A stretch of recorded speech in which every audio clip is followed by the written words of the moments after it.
გიორგი მამარდაშვილს, რომელმაც მერსესაიდულ დერბიში მუხლის ტრავმა მიიღო, სულ მცირე 2 კვირა გაუცდება, თუმცა დაზიანება სერიოზული არაა. ამის შესახებ ავტორიტეტული ბრიტანული გამოცემა The Athletic იტყობინება. მამარდაშვილი საავადმყოფოდან გაწერეს და ის ღრმა ჭრილობის მკურნალობას სახლში აგრძელებს. 25 წლის მეკარის მოედანზე დაბრუნების კონკრეტული ვადები არ სახელდება, მაგრამ საუკეთესო შემთხვევაში ეს შეიძლება 2 კვირაში მოხდეს. უარეს შემთხვევაში კი მამარდაშვილი თამაშს მხოლოდ 4 კვირაში შეძლებს. უახლოეს მატჩში კრისტალ პალასთან წითლების კარს 29 წლის ფრედი ვუდმენი დაიცავს. დიდი ალბათობით მამარდაშვილი ასევე გამოტოვებს ვიზიტს Old Trafford-ზე 3 მაისს. კითხვის ქვეშაა მისი თამაში 9 მაისს ჩელსისთან. თუმცა ლივერპულისთვის სასიხარულო ამბავია ის, რომ Manchester United-თან მატჩში დაბრუნებას გეგმავს ალისონ ბეკერი, რომელსაც 18 მარტის შემდეგ არ უთამაშია. გიორგი მამარდაშვილმა კი Instagram-ის საკუთარ გვერდზე პოსტი გამოაქვეყნა. ლივერპულის ქართველმა მეკარემ გულშემატკივრებს მხარდაჭერისთვის მადლობა გადაუხადა და აღნიშნა, რომ მალე დაბრუნდება. მადლობა ღმერთს, ყველაფერი კარგად არის. დიდი მადლობა ყველას ყურადღებისთვის და გვერდში დგომისთვის. მალე დავბრუნდები. დიდი გამარჯვება დერბიში და 3 ქულა. როგორც ვხედავთ, გიორგის სიტუაცია ლივერპულში არც ისე საუკეთესოა, მაგრამ ვიფიქროთ პოზიტიურად და დადებითად. ვიფიქროთ იმაზე, რომ ამ ტრავმამ შეიძლება დრო მისცეს გიორგის რაღაცეები გადაახარისხოს, რაღაცეებზე დაფიქრდეს. იფიქროს, რისი გაუმჯობესება შეუძლია და უფრო ძლიერი, დამშვიდებული და მონდომებული დაბრუნდეს. რადგან გიორგი მამარდაშვილი მართლაც მსოფლიოში ერთ-ერთი საუკეთესო მეკარია და დარწმუნებული ვარ, რომ მისი დონე და პრაიმი ჯერ კიდევ წინაა. წარმატებები გიორგის და ველოდებით მას უფრო ძლიერს. საფრანგეთის ლიგა 1-ის 30-ე ტურში ხუჩა კვარაცხელიას პარი სენ-ჟერმენის საკუთარ მოედანზე ლიონს დაუპირისპირდა და 1-2 დამარცხდა. ხუჩა კვარაცხელია სასტარტო შემადგენლობაში არ ყოფილა და მოედანზე 59 წუთიდან გამოჩნდა, როდესაც ანგარიში უკვე 0-2 იყო. ქართველი შემტევი თამაში აქტიურად ჩაერთო და გოლის გატანაც შეძლო. შეხვედრის მიწურულს ხუჩამ ეფექტური დარტყმით შეძლო ლიონის კარის აღება. გოლამდე ხუჩას რამდენჯერმე ჰქონდა თავის გამოჩენის შანსი, თუმცა მიზნამდე ცოტა დააკლდა. ქართველმა ფეხბურთელმა შეხვედრა ასეთი სტატისტიკით დაასრულა. ბურთთან 38 შეხება, 25-დან 24 ზუსტი პასი, კარისკენ 2 დარტყმა, 4-დან 4 წარმატებული დრიბლინგი. სოფასკორმა მას 8.3 ქულა დაუწერა. რაც შეეხება შეხვედრის მიმდინარეობას, ანგარიში მე-6 წუთზე ენდრიკმა გახსნა, მე-18 წუთზე კი მორეირამ სხვაობა 2-მდე გაზარდა. 30 ტურის შემდეგ PSG-ს სატურნირო ცხრილში 63 ქულა აქვს და კვლავ ერთპიროვნული ლიდერია.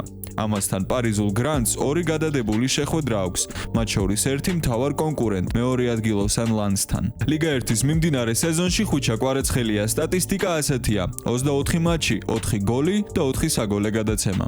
ჩემპიონთა ლიგაზე კი ქართველ შემტევს 13 მატჩში 8 გოლი და 5 ასისტი აქვს. ასევე კვარამ 1 გოლი საკონტინენტაშორისო თასზეც გაიტანა. ჯამში მას სეზონში უკვე 13 გოლი და 9 საგოლე გადაცემა აქვს, რაც ძალიან მაგარი შედეგია. მე მგონი ყველაფერი რაც გვაქვს ნანახი იყო დასაწყისი და ახლა ხუჩა თავის პრაიმში შედის. ხო, ეს თეორიაა, მაგრამ მე მართლა მჯერა, რომ შემდეგი სეზონიდან კვარაცხელიას რეალში ვიხილავთ.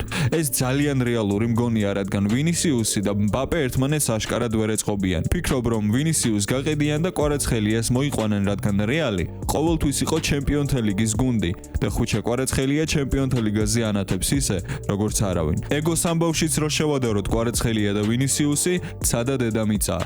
რადგან კვარაცხელია მიუხედავად იმისა, რომ სოფლიო დონის ვარსკვლავია, მაინც თავმდაბალი და გუნდზე კონცენტრირებული ფეხბურთელია. დაწერეთ კომენტარებში თქვენი აზრები ამ თემასთან დაკავშირებით. მერაბ დვალიშვილმა უმარ ნურმაგომედოვზე ისაუბრა, მანქანამ აღნიშნა, რომ დაღესტნელ მებრძოლებთან არანაირი პრობლემა არ აქვს. ერთადერთი გამონაკლისის გარდა, ეს არის უმარ ნურმაგომედოვი. რავში ჭიდაობა უმართან? ამაზე ფიქრს არანაირი აზრი არ აქვს, რადგან UFC-ს მებრძოლებს სხვა ორგანიზაციებში ერთმანეთის წინააღმდეგ გამოსვლის უფლება არ აქვთ. ეს ჩემმა მენეჯერმა მითხრა და არ მგონია UFC-მ ჭიდაობის ნება დაგვრთოს. ეს ბიჭი არ მომწონს, რადგან X-ის გვერდზე ჩემ მიმართ უპატივცემულობა რამდენჯერმე გამოიჩინა. თქვა, რომ მას არ გაუკეთებია. მართლაც ასე რომ იყოს, პასუხისგებლობა მაინც მას ეკისრება, რადგან მისმა ხალხმა გააკეთა. თუ UFC-მ მასთან ჩხუბი ჩამინიშნა, შევხვდები, მაგრამ სიამოვნებისთვის ვჭიდაობდა ასეთ შეხვედრას ამ ტიპის წინააღმდეგ არასდროს გაუმართავ. დაღესტანში სიამოვნებით ჩავიდოდი და კარგ მოჭიდავეებთან და MMA-ის მებრძოლებთან ვივარჯიშებდი. დაღესტანს დიდი ისტორია აქვს და MMA-ისთვის ძალიან კარგი ადგილია. სანამ MMA იქნებოდა, მათ სანდა თავისუფალი ჭიდაობა და საბრძოლო სამბო ჰქონდათ. დაღესტნელ მებრძოლების მიმართ არანაირი პრობლემა არ მაქვს.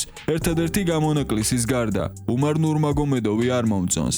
დაღესტნელ მებრძოლებს ყოველთვის პატივს ვცემდი, რადგან ისინი თავდაუზოგავად მომუშავე ადამიანები არიან. სომხეთი, საქართველო, ჩინეთი, დაღესტანი. ჩვენ მეგობრები ვართ და ერთ რეგიონს წარმოვადგენთ. ერთმანეთის მიმართ მტრობა არ გვსურს.